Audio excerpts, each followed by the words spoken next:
Welcome to the State of the University 2016. I may not look like it, but I'm Ronnie Green, the Chancellor of the University of Nebraska-Lincoln, and we're about to kick it off, undercover. Hey guys, how are you? Pretty good. Out yourself. How's school? So, do you know the Chancellor? I do not. Ronnie Green. Oh Lord. Do you know what the Chancellor does at the University of Nebraska? Not really, actually. I hear he's a busy guy. Yeah, I think he just sits in an office and twirls in his chair. And do great things, I guess. He turns evil and tries to take over the galaxy. Oh really? Yeah. Well, he's kind of like the boss of the university, kind of. The boss. Yeah, the boss, and the principal. What are you studying? I'm going pre-med. I'm Pre-med? going finance. Yeah. With a French minor. Yeah. French minor. I didn't Yeah. know that. That's right. That gets the ladies right there. If you were Chancellor for a day, what's the first thing you'd want to do? I would make sure that there was a new ice cream invented for the university. Run some? I'd put on a big show. Get a new dress code for walking around campus. There is no place like Nebraska, dear old Nebraska, you. Where the girls are the fairest, the boys are the squarest of any old place that I knew. There is no place like Nebraska, where they're all true blue. We'll all stick together in all kinds of weather for dear old Nebraska, you. Go Big Red!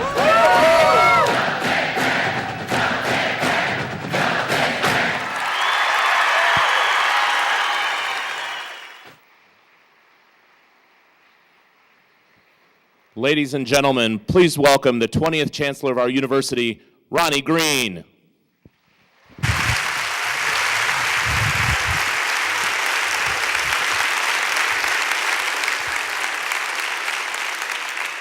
Well, good afternoon, ladies and gentlemen, and welcome to the Lead Center for the Performing Arts here at the University of Nebraska-Lincoln.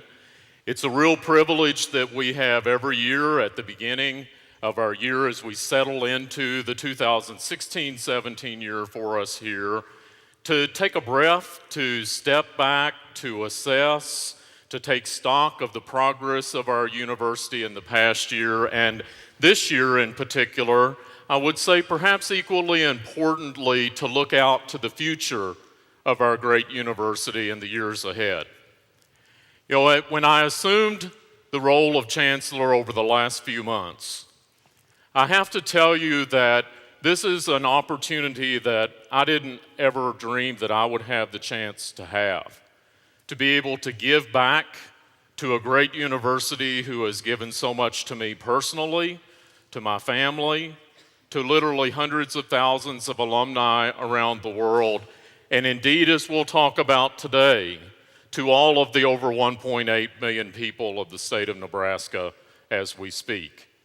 And while I won't talk to you today very much about leadership philosophy or about how I plan to approach the role of the Chancellor's position, I'd much rather let our leadership team's actions speak louder than any words might. I will tell you that I like to approach leadership as a servant, one who operates as a servant leader who believes that I lead with you and for you, with you being all of our faculty, our staff, our students, our stakeholders, and indeed our state that we represent. And I look forward to a great journey ahead as we launch down this path. Now, I thought it might be really helpful today to couch our conversation a bit in the terms of the history of our university, who we are as a university, from whence we have come as a university. All of you will recognize the image on the screen. One of the greatest U.S. presidents in our history, a president who served at a time of great civil discord in our country during the Civil War, during the expansion to the West, over top of us literally here at Nebraska, the development of the Transcontinental Railroad, the Homestead Act that meant so much and has continued to mean so much to the Great Plains region of the U.S. And then there was this little thing that President Lincoln signed in 1862 which I believe history will count long-term as one of the most profound pieces of policy for our federal government to ever enacted, called the Morrill Act, that established and set up the system of public land-grant universities across the U.S. to help a growing nation succeed, to give access to higher education, not just to the elite, but to the masses, to do applied research that mattered to the regions where those universities would be located as they develop. And as you know, our land-grant university, the University of Nebraska, that was first established here in the fledgling community that was eventually to bear the name of President Lincoln, in 1869 is our origin. And I would wager to bet and believe that the founders of our university, the leaders, the previous 19 chancellors even, who I stand on the shoulders of here today as previous giants and leaders for our university, would never have envisioned that in the near 15 decades since, that we would have become the university that we are today. I doubt that they would recognize the campus that we have here and the physical infrastructure and capacity that we have on our main campus in downtown Lincoln, our city campus, our east campus in Lincoln, our development of new innovation campus on the former state fairgrounds here to our north. And indeed, they probably would never have been able to envision that in fact our university is a statewide campus through our efforts in extension and research that reach to every one of the 93 counties of the state of Nebraska that we serve. I doubt that they would have been able to envision the economic impact that our university has on an annual basis.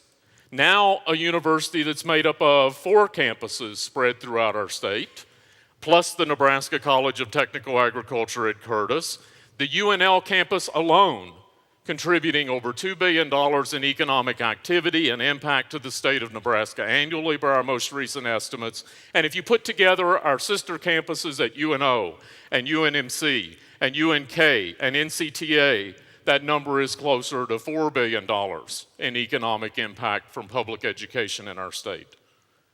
I doubt that they would have been able to envision the record enrollment that we're enjoying this academic year as we set a new enrollment record for the University of Nebraska-Lincoln in our 147-year history of nearly 26,000 students studying with us here in our great university. I doubt that they would have been able to envision that we would have the largest freshman class in our history, nearing 4,900 new students who have come to us and represent the most diverse student body that we have ever had. Diverse in where they come from, diverse in geographic identity, diverse in ethnic and cultural and racial background, diverse in socioeconomic status. I doubt that they would have been able to imagine the academic credentials and capability of the students and their intellectual curiosity that they come to study with us through. As evidenced this past year by a record number of 11 Fulbright Student Awards received by our students to go and spread their impact abroad post-study. I doubt that they would have been able to recognize the extracurricular success of our students, academic extracurricular success, athletic academic success. The fact that Husker Athletics continues to lead the United States in being the best place to be a student athlete in the NCAA, with 325 academic All-Americans leading the country by over 100 over our nearest competitor. And they certainly would have never been able to envision the excitement of the competition on the field, as evidenced this past year by the success and the pinnacle of our women's volleyball team and their success in winning the NCAA national championship in that sport, and excellence across the other 23 sports that we compete in through Husker Athletics. I doubt that they would have been able to recognize the new faculty that we have been able to add to our ranks over time, and the research and the creative activity that once again we broke an all-time record this past year at UNL with $285 million in research expenditures of our faculty, our staff, and our students working together to create and develop new scholarship. Now, one thing that I will say here, and I'll repeat this later in the presentation this afternoon, when we report research expenditures in this way, we actually underreport the impact of our scholarship and our creative activity because we don't include so much of the breadth and depth of our research and creative activity, especially in the arts and humanities and in the social sciences that grace our campus. Evidence of our faculty continuing to reach new heights in level of excellence and in level of international stature. This past year, we were very pleased that 8 of our faculty members, a record number, were inducted as fellows of the premier science organization in the world known as the American Association for the Advancement of Science. Out of the over 90 institutions boasting a new inductee as a fellow in AAAS around the country, we were ranked 2nd in the United States in the number of new AAAS fellows, tied with the likes of Stanford University, and only bested by our colleagues at Duke University. I doubt that they would have been able to imagine the new faculty and the level of expertise that we've been able to bring to our campus, the fact that we draw diverse faculty from throughout the world to us, and see them be able to excel and succeed.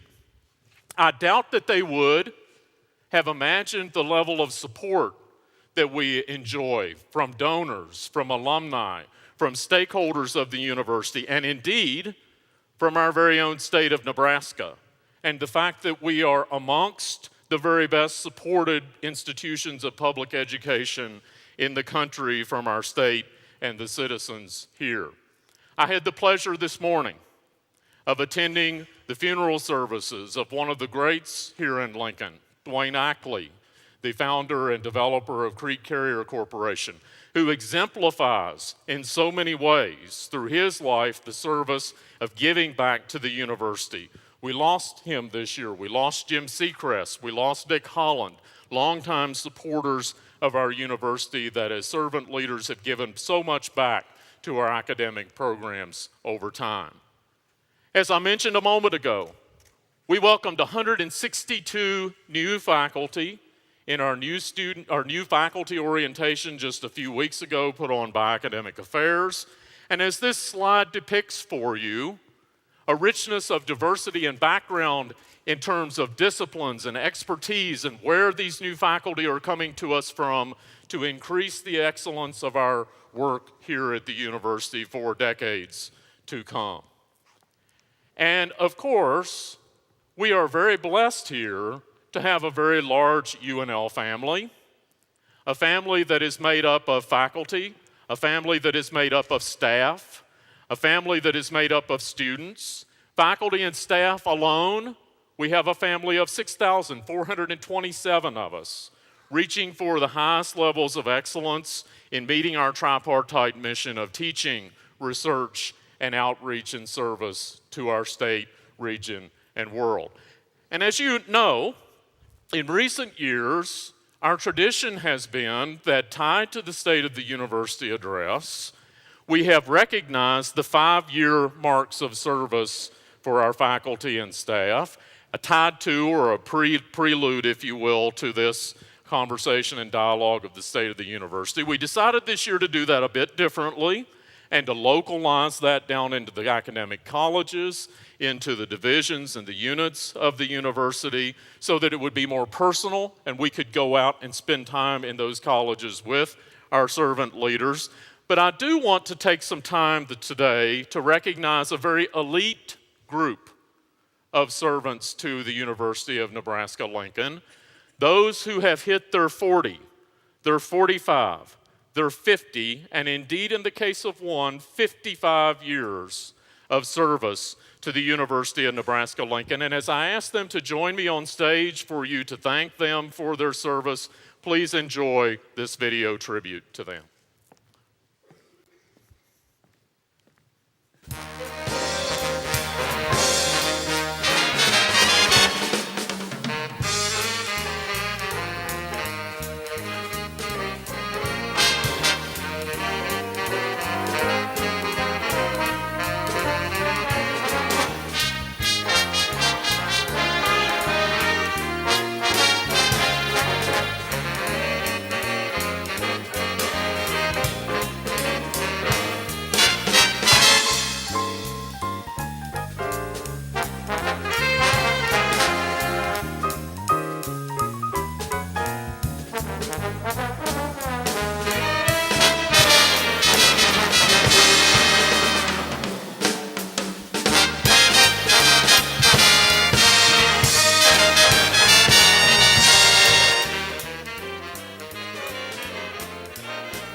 Please join me in thanking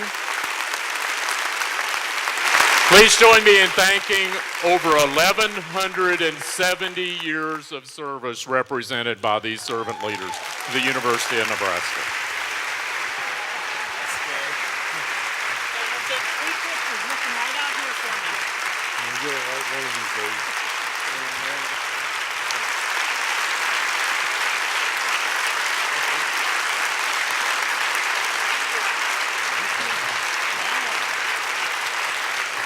Thank you. Thank you.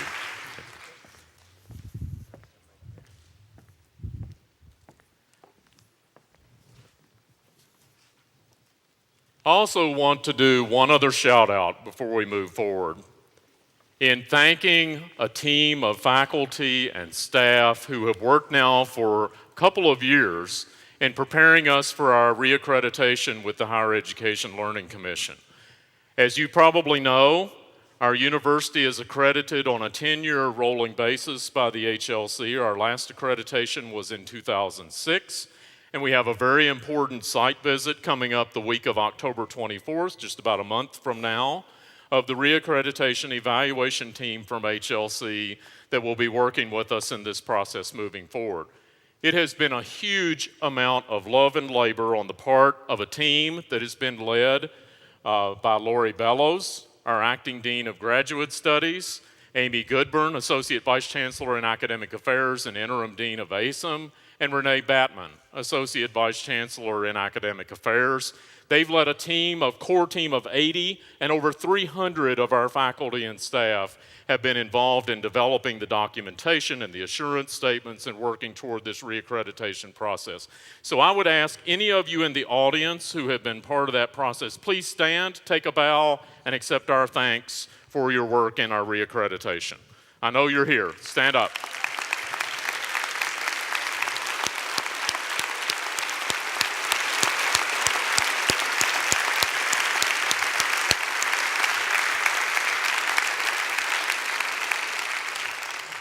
Now, in the remainder of our time this afternoon, I want to shift gears a little bit and talk about the future.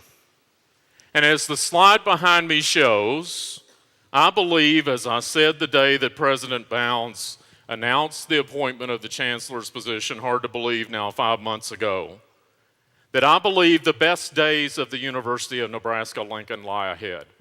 3 years from now, as I indicated earlier to you, we'll celebrate our 150th anniversary on February 15th, 2019. But I believe the best days are ahead of us rather than behind us. And the best analogy that I can provide to you for that, and pardon me for using this analogy, but I think you'll all be able to relate to it, is if you had the opportunity to be in the stadium on Saturday, or if you had the opportunity to be plugged into the stadium in some way on Saturday, you could sense the eagerness, the expectation, the enthusiasm, the hope, the desire that was there on the part of the importance of that athletic competition for our football team, and the anticipation that was associated with that. Ladies and gentlemen, that's the way I feel every day when I get up about the University of Nebraska and about the future that we have ahead here at UNL. I want to start by reminding us of what President Bounds said in his investiture speech when he was installed as our 7th University of Nebraska president this spring in the Kimball next door. And he referred to 4 pillars of strength that the University of Nebraska should aspire to as a system. He talked about the University of Nebraska being the best place in the nation to be a student. He talked about the importance of transforming lives through research and innovation that is done by the University of Nebraska. He talked about the University of Nebraska doing that and achieving our mission by working together with our partners. And then lastly, he talked about how we would eventually win in our mission by the quality of the people that we have on our team, including the students who we have in our principal mission. I couldn't agree more with those 4 pillars that Hank has laid out so well for us. And as the flagship university of the University of Nebraska, perhaps a historical image to go with that, But it's the flagship university of our university system, the comprehensive, doctoral granting, research-intensive, land-grant university that we are. We have a responsibility to lead. And we have a responsibility to move to higher levels as we move forward.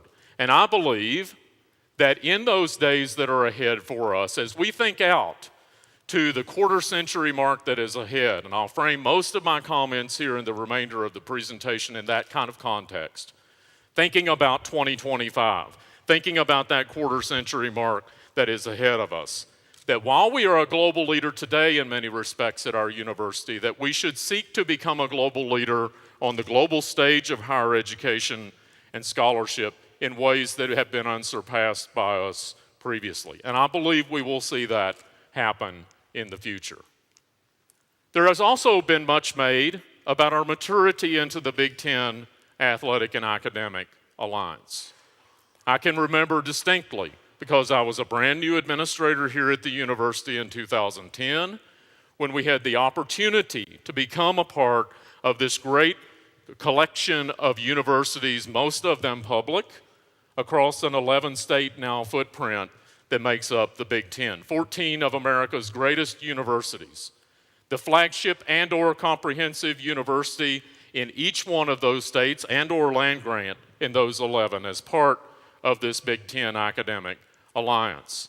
And we've talked a lot about how while we might be the smallest university in size and scope, excepting Northwestern, in that group, and we have catch up to do there in size, and that we have strived to become bigger and better in business and in engineering and in agricultural sciences and natural resources and in law and education and human sciences and fine and performing arts, all of our 9 academic colleges, I would submit to you that our challenge should be to be a distinctive Big Ten university and to be distinctive in the way that we serve our students and to be distinctive in the value of a University of Nebraska-Lincoln degree as our students leave and go into society and serve through their lives. And distinctive in research and scholarship and creative activity that matters to Nebraska, matters to the challenges that we face in the world as we move forward. And I think we're making great strides in seeing that happen.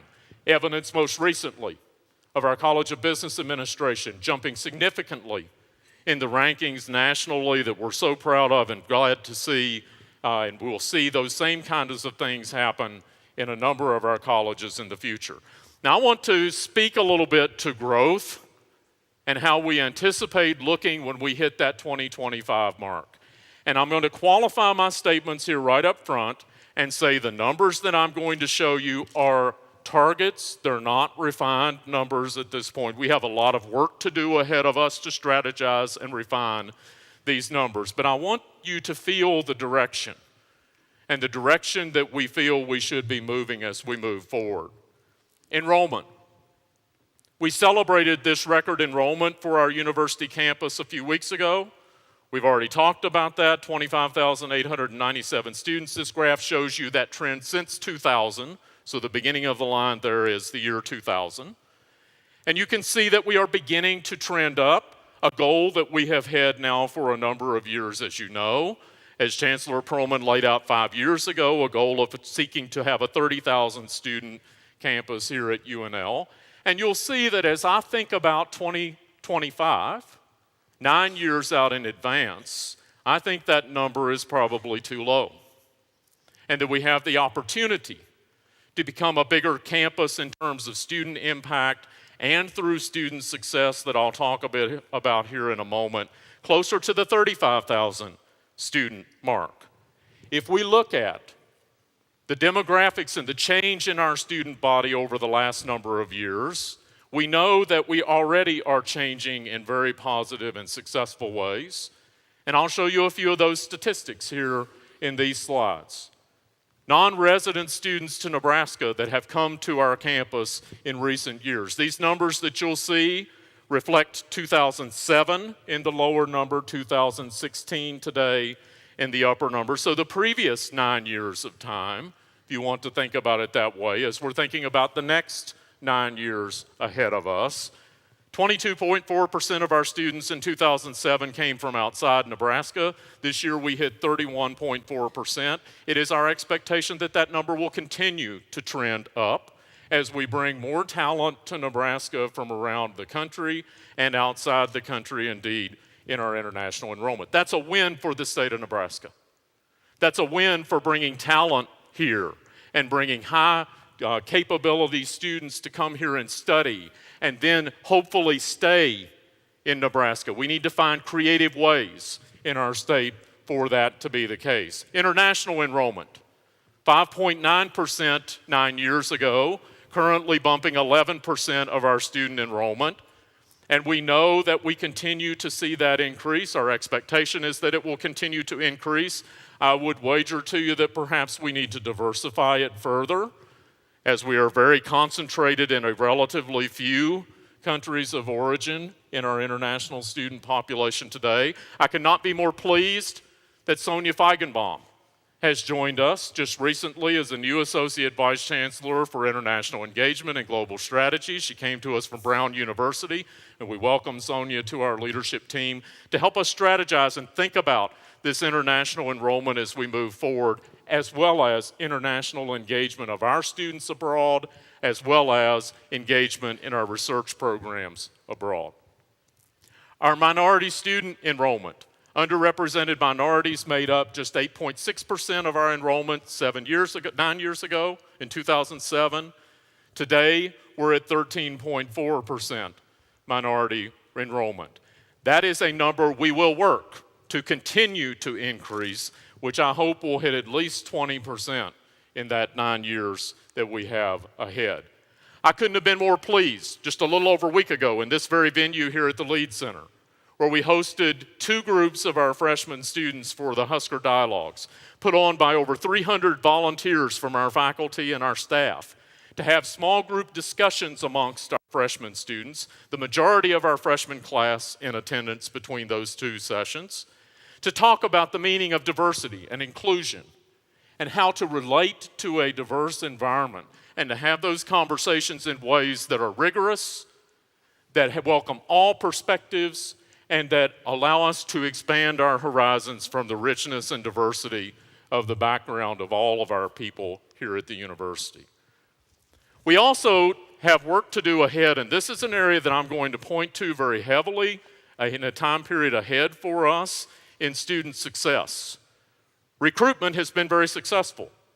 We're raising our enrollment. We're going to continue to see that happen following the trend of this year and recent years. But we also have work to do to enhance the success of our students once they arrive here on our campus.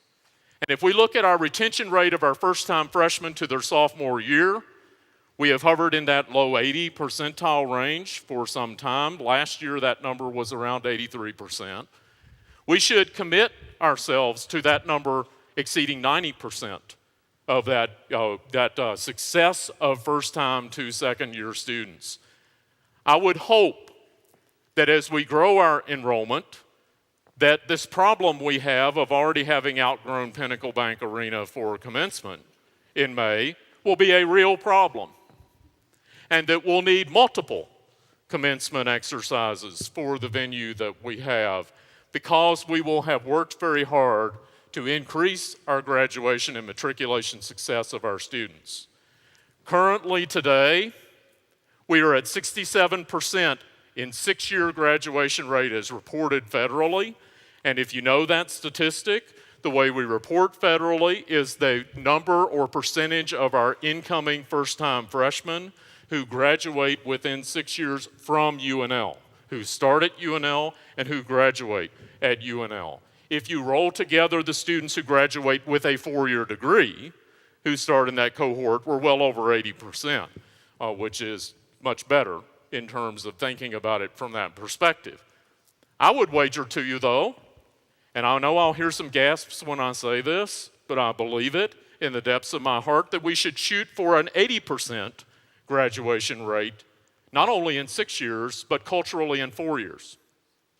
And that we need to uncover in our campus everything that we can do, or any impediment that stands in the way of that kind of success for a student who puts forth the effort that is required to meet the requirements for our degrees. We also recognize, as we talk about enhanced enrollment, that we need to place greater emphasis in the future on not only undergraduate enrollment, but graduate enrollment as well. And if you study our history over the last decade, our graduate enrollment's been relatively stable. It's been relatively flat over that period of time. If you look at master's students, doctoral candidates, professional degree students that make up those graduate students and their success. I believe that we need to take the cover off of that and to look hard at how we should grow in targeted areas for our graduate enrollment that make sense for us, where there is a demand for those doctoral candidates, those professional degree holders as we move forward. And this last kind of roll together enrollment discussion here is that if you think about where we are today, graduating somewhere north of 5,200 students in total per year from UNL, where about 450 of those graduates are doctoral, about 300 doctoral degree candidates graduate per year, and about 150 professional degree students. I would wager to you that that number should escalate at a rapid rate, more to the 8,500 to 9,000 level 9 years from now, and that proportionally a greater percentage of that growth over the base that we have today should be in graduate students as compared to undergraduate students to further our research mission. Now, I want to stop here before I move to research and scholarship and creative activity and just say to you that we recognize that we have work to do to define the strategies for this kind of goal in enrollment. I mentioned that we've had the 5,000 student increase goal for a number of years here. And what we have done is gone out and tried to recruit more undergraduate students principally to our campus. We need to define a real strategic framework for where that growth needs to be, how that growth needs to be funded, how we need to fund it in areas of demand and interest that are going to be important to our university and to our state, and this relativity of graduate to undergraduate enrollment is a big part of that. So we have significant work to do ahead in defining that strategy and that plan as we seek to move to become a bigger enrollment campus. Now I want to shift to research and creative activity and scholarship briefly and talk about our aspirations and goals there as well. It hasn't escaped any of us that we lost a dear colleague and friend and leader, transformational leader for our campus this month with the passing of Prim Paul. And I can't begin to say enough that will categorize and will characterize the impact that his leadership since he came here in 2001 as the Vice Chancellor for Research originally, ultimately having economic development added to his remit and title in the latter half of his tenure. Prim was known as the person who thought big, who always wanted to think about how we could be bigger in research and creative activity and scholarship.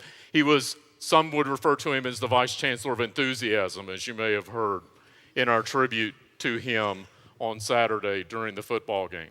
And I could not be more pleased that our Board of Regents from the University of Nebraska formally approved last Friday in their board meeting that we will rename the Whittier building on our campus, which as many of you know, was Prim's project, that he desired to bring that into the university as additional infrastructure, now the home of much of ORED for us, the Prim S. Paul Research Center at Whittier School. And I'm so glad about that, so happy about that for the legacy that he leaves here on our campus. Please give our dear friend and colleague, Prim Paul, a huge round of applause for everything he has done for our campus.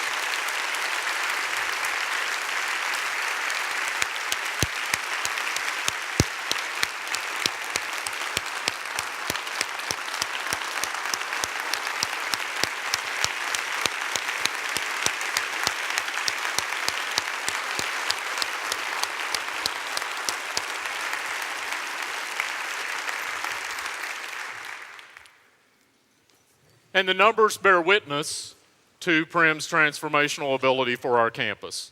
I mentioned the $285 million research expenditures record number that we currently have at the university this past year. And you will see that we started from a number about half that level when Prim became Vice Chancellor for Research. We have aspirations to become a top 35 public research university, which means that proportionally, we will increase that level of research expenditures over time. And as I mentioned earlier, not including much of the impact of a number of our research areas across campus and the way these numbers get reported. That will be done by building on areas of excellence, building on focal points that are important and relevant to our state, our region, to the challenges that we face ahead. Certainly, we have emphasis and international expertise in water and food security that continues to lead in many respects in those fields around our campus. We have work in early childhood education and international leadership in that area in early childhood education and development. The Buffett Early Childhood Institute is added to that recently in our capacity. Social sciences and behavioral research. The arts and the humanities, we have so much leadership in those areas across a number of our disciplines on our campus. In the engineering and the physics area, material science, and in energy development, and certainly in the life sciences, we have opportunity to grow even bigger in the future. And I'm particularly excited and interested in the opportunities that we will have ahead in the areas of national defense. The contributions in our physics area, as you know, are immense and huge. In brain biology and behavior, and the CB3 that's now building and further developing into a world-class area of expertise. And then we have this opportunity, I believe, to link better with our partners in the University of Nebraska system, to leverage synergies that we have together, particularly at the University of Nebraska Medical Center. And I could not be more excited to be able to link arms with Jeff Gold, the Chancellor at UNMC, and we've begun doing this. We've begun having discussions about how we can tie our research enterprises together in a more meaningful and impactful way, as well as our education mission, as well as our partners at UNO and our partners at UNK in areas of strategic importance where we can partner to move forward in the future. We have this opportunity as well to develop our now third campus at UNL, Nebraska Innovation Campus, that extends our ability to do public-private partnership work and extend our scholarship and research out into the private sector faster and more meaningfully. We had a great year this past year, 6 years into the development of a 25-year plan for Nebraska Innovation Campus to dedicate phase one of our facilities that now make up a world-class food innovation center, a conference center that I came from at a luncheon earlier today that has exceeded our expectations in its first 2 years of use. An innovation commons housing a number of our university partners and private partners, and a greenhouse innovation center that will allow us to link arms with industry in an important developing area of automated plant phenotyping. And today, we already have 20 partners working with us together at Innovation Campus, not only in food, fuel, and water, the emphasis originally of the campus, but extending now into healthcare, extending into biosciences, extending into emerging media and the digital world as we move ahead. Couldn't be more excited about phase two that we are now planning for Innovation Campus with groundbreaking of our first facility coming up very soon.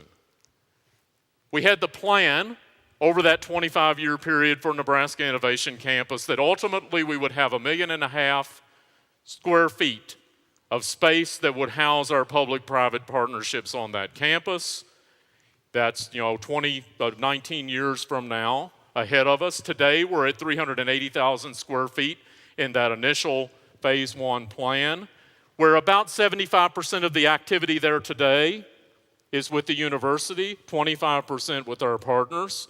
Ultimately, we will see that flip for a third of the activity ultimately to be university and 2/3 to become private industry supported and private sector.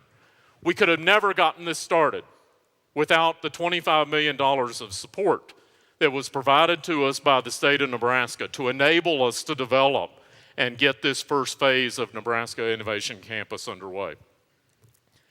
And then we have this opportunity ahead of us to unleash the talent that we have on our campus and that we will be bringing as we assemble a new leadership team.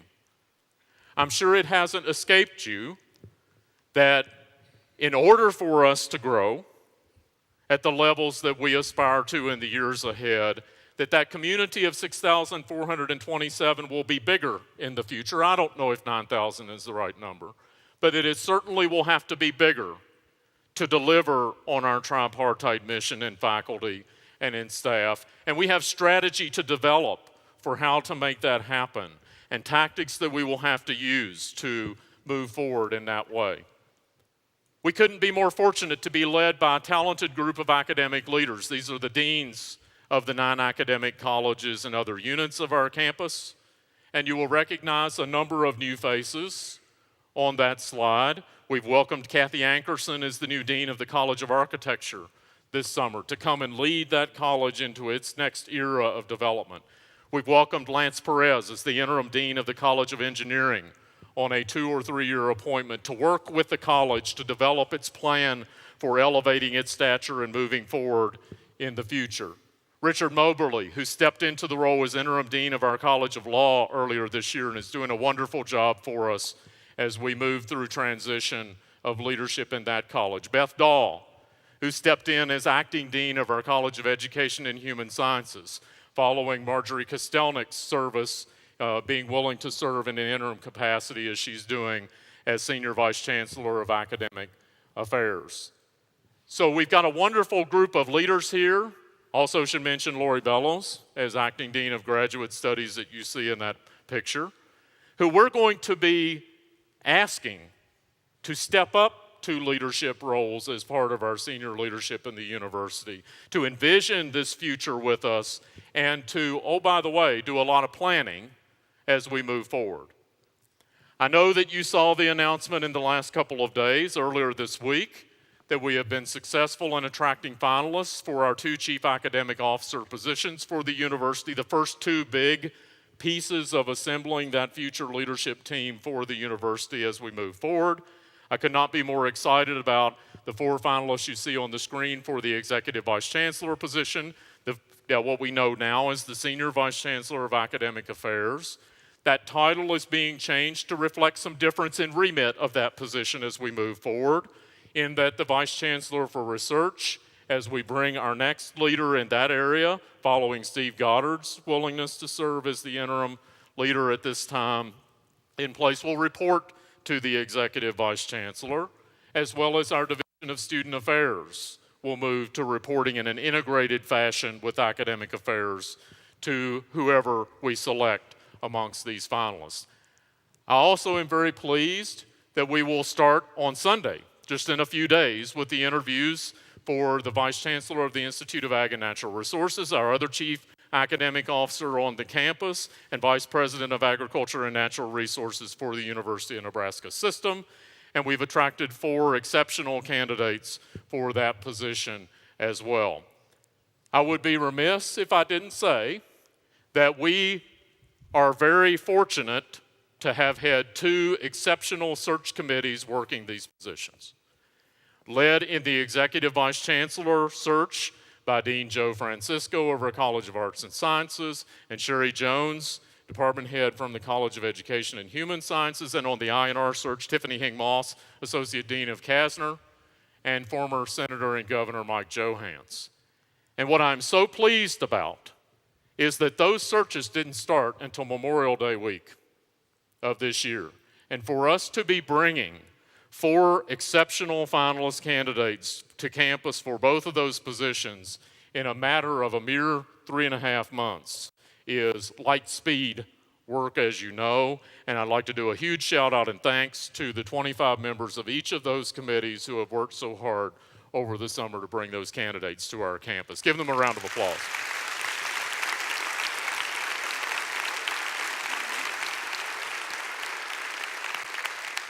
As we bring our new Executive Vice Chancellor and Vice Chancellor Vaillantar on board, they'll have a lot of work ahead of them to do to fill out their teams. As you know, a fair amount of succession is in place for a number of our positions as we move forward. And I would say to you that the calendar year 2017, as we move past January 1st and New Year's in the year ahead, and we have these two new chief academic officers with us is the plan by then, that we will have a year of planning to do on our campus. If you're aware, our last strategic planning exercise for the University of Nebraska-Lincoln was about the turn of the previous decade, resulting in the strategic compass, as we refer to it, for our campus that we've operated under for those period of 15 or 16 years. I think the time is ripe for us as we move forward to develop a living, breathing, working, accountable strategic plan. You might tell I kind of like those. And I do. I believe they're valuable and they're important, and that we need to develop a living strategic plan for our campus to achieve these goals that we have ahead. And 2017 will be an important and seminal year for us to do that, led by the academic leadership, but engaging the campus community of faculty and staff in that process to develop that plan. So I asked for your help as we unfold that when our new leaders come into place this winter and spring, and it will be a busy year ahead of us as we seek to look at things like, is our budget model optimized for the university to be able to facilitate the kind of growth that we have and we choose and want to have ahead? How can we diversify the funding of our university base to be able to become a bigger and bolder university as we move forward? How will we become a more ever diverse and inclusive community as we move forward? I'm so pleased that Hululani and Associates are coming, a leading consulting firm in that area, be helped by our Diversity Council chaired by Lance Perez, as they work with us this year in mapping our campus in terms of diversity and inclusion and identifying for us ways that we can move the ball in that area moving forward. And then lastly, there's a tremendous amount of building growth that we have been blessed with on our statewide campus. Since 2000, some $1.3 billion in enhancements to our physical plant, our physical campus, have occurred. You know what many of those are. I don't need to reiterate the beautiful new facilities or relatively new facilities that have come online for us across our campus that have been completed. We have a number of important construction projects that are underway, certainly anchored by the new College of Business Administration building, anchoring or bookending, if you will, Memorial Mall here on city campus will be such a huge move forward for our College of Business Administration. $84 million project, completely privately fundraised with the leadership of the University of Nebraska Foundation and the leadership of our college. Huge advancement moving them forward, as well as a number of projects on East Campus, the Veterinary Diagnostics Facility, a new residence hall there on East Campus, renovation of the Balin facility for Department of Defense related research through our National Strategic Research Initiative. In addition to the College of Law and the McCollum Clinic to house the clinics for our College of Law that is now under construction. All of these to come online prior to our next academic year, a year from now. And we have a number of projects that are under discussion or about to begin construction, anchored, of course, most notably by the final plans that were approved by our Board of Regents this past week for a new student health center, jointly with the Lincoln Division of the College of Nursing of the University of Nebraska Medical Center, that will be constructed south of the Beadle Center to our east here on city campus as a beautiful new facility to anchor that part of our campus. And another beautiful part of that is the fact that it is a working partnership between UNMC and UNL, in that Nebraska Medicine is now managing and delivering our student health care and our student health center, and a partnership of tying to the College of Nursing in ways, as I mentioned before, we will see more of in the future. Discussion about the East Union on East Campus and the needs for a new dining facility tied to that residence hall that's under construction there currently. In addition to our library repository and retrieval facility on East Campus that's underway. And then to complement the Adele Hall Learning Commons here on City Campus that's been such a huge success in addition to the learning spaces for our students this past year, the same process and the same idea for East Campus and the C.Y. Thompson facility that we expect to start, to start construction on after first of the year in 2017. And then the most exciting developments that we have lying ahead are renovation and renewal projects for two of our major facilities on City Campus. The College of Engineering complex has received $70 million in state support to go into the redevelopment and renewal of that complex of facilities for our Nebraska engineering program here, that we're now in the front end of planning for what that will look like and what those needs will be and how we'll meet them, in addition to a major fundraising effort that will be launched to match those funds for the full development of that complex. And then for the College of Education and Human Sciences, the Mabel Lee facility that is part of that complex there with Henslick and Teachers College on City Campus, just across the street from the new CBA building, as you know, that was the former Health, Physical Education, and Recreation facility on campus, includes a swimming pool, a dance studio, gymnastics studio, amongst a College of Education and Human Sciences. So the opportunity now to repurpose that facility and to relocate those units elsewhere on campus in a $35 million project with $25 million of support being provided by our state of Nebraska. And then lastly, we're very excited about we're still very much in the thinking mode here, of proposals for how to develop Memorial Mall, that iconic central part of our campus, as I mentioned earlier, now bookended by East Stadium and by the new CBA facility and renovated Elephant Hall, Morrill Hall, that's underway as well. Also anchored by our new Athletics Hall of Fame on that northwest side. Every Big Ten campus and our peers, every Big Ten campus has an iconic space like this. Most of them have been developed to be contemporary, and as you know, we haven't been able to do a lot with this space in recent years, and we're thinking about how to do that. And we'll be bringing proposals forward in the coming year in that exciting project as well. Now, I hope you get the impression that we have bold, bright days ahead of us at the University of Nebraska-Lincoln. We already are a global leader in many ways. We're going to become an ever more global leader in higher education as we move forward. And as I said earlier, I could not be more excited about what we see lying ahead. I could not be more excited about having the opportunity to work with you as your chancellor in thinking about how we grow our impact of the university moving forward.